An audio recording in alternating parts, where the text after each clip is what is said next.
J'aime lire les productions juives. On y apprend beaucoup sur la logique de ce peuple. Cette semaine ainsi, le site Chabad publie une étude intitulée « Pourquoi les Juifs n'ont-ils pas encore reconstruit le temple ?»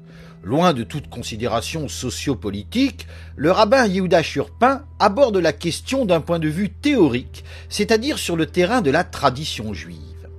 Il souligne les difficultés rencontrées pour cette reconstruction. La vérité est que nous ne savons même pas comment le construire. Les dimensions du troisième temple sont quelque peu décrites dans le livre d'Ézéchiel, mais l'interprétation de nombreux versets est sujette à débat.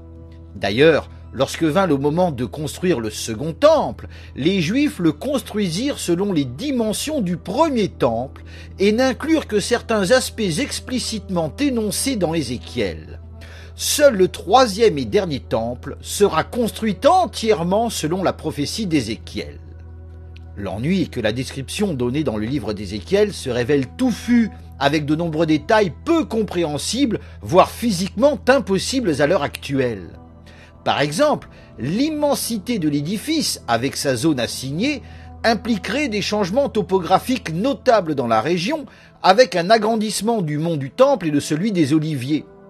C'est si évident que dans une étude consacrée à cette bâtisse, l'Institut du Temple reconnaît « Bien des aspects du Temple décrits par Ézéchiel sont d'une compréhension difficile, car cette vision renferme des éléments d'éclairage prophétique que notre génération n'a ni la capacité spirituelle ni l'aptitude intellectuelle à comprendre. » L'auteur promet que, dans les temps à venir, une élévation de conscience et de spiritualité nous éclairera. À ce moment-là, nous serons en mesure de percevoir le sens plus profond de toutes les parties de la vision d'Ézéchiel qui étaient auparavant inaccessibles.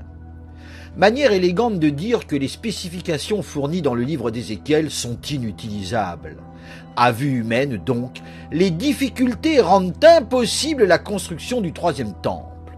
Seulement, cet édifice, les Juifs veulent croire qu'il existera un jour. Certains s'appuient donc sur des prophéties pour le situer quelque part dans le désert. Ainsi évacue-t-il le problème des changements topographiques nécessaires. Mais un nouveau problème surgit. Le rabbin Shurpin explique: l'aspect le plus difficile est peut-être le placement de l'autel qui doit se faire à un endroit bien précis. Selon la tradition, l'autel doit être placé à l'endroit exact où la terre pour la création d'Adam fut prise et où il offrit lui-même par la suite des sacrifices à Dieu et où Abraham construisit l'autel pour sacrifier Isaac. L'emplacement de l'autel est si essentiel que lorsque le second temple fut construit, il fallut que 3 prophètes attestent de la validité de l'emplacement.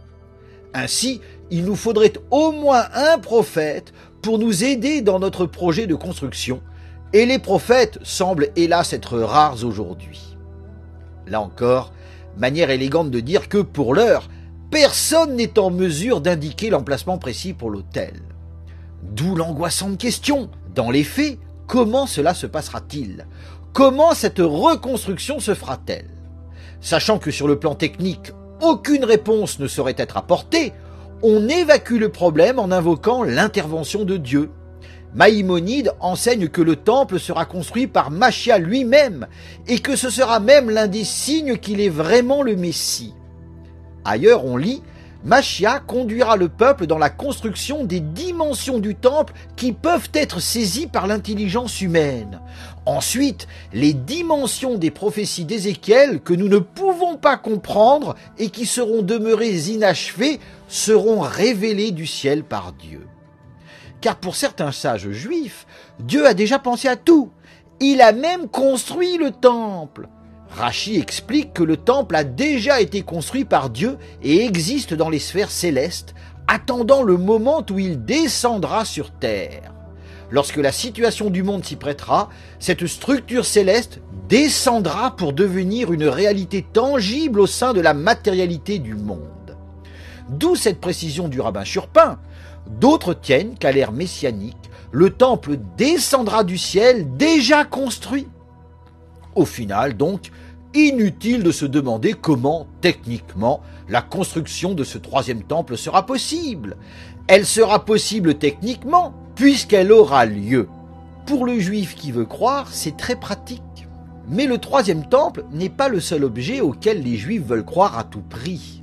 Mais le troisième temple n'est pas le seul objet auquel les juifs veulent croire à tout prix. Mais le troisième temple n'est pas le seul objet auquel les juifs veulent croire à tout prix. Vous comprendrez alors pourquoi, dans un nombre croissant de pays, des lois punissent d'amende et de prison le révisionnisme historique, ce qui permet de censurer les productions révisionnistes.